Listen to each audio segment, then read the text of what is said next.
One way to get really used to ground ball form and learn how to pick up the ground ball first try every time is to just repeatedly do ground balls to yourself until you don't have to think about the form and you don't have to think about the motion of picking up a ground ball. It just kind of becomes second nature. And like most of our skills, we're going to start out doing it at a slow walking pace.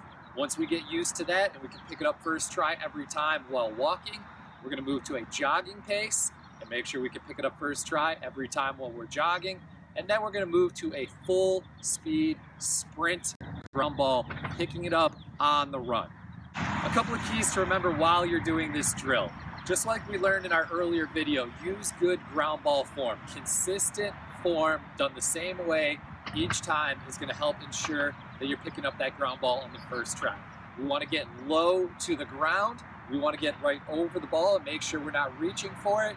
And real importantly in this drill, after you pick up the ground ball, you have to protect it. Bring it up to your chest or up to your ear. A lot of newer lacrosse players get in the habit of doing a good job of scooping up a ground ball, but then they leave it out in front of them as they run.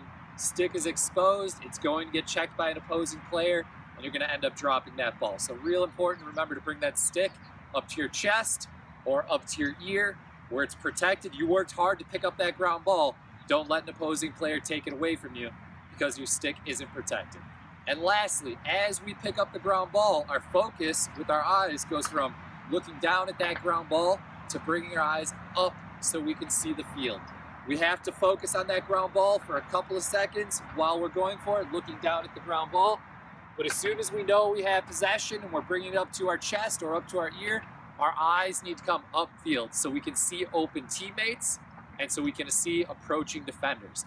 A lot of action happens right out of a ground ball. A lot of players will scoop a ground ball and go right into a pass, right into a dodge, or right into a shot. So it's real important as soon as you pick up that ground ball to bring your eyes up and see what's going on the field in front of you.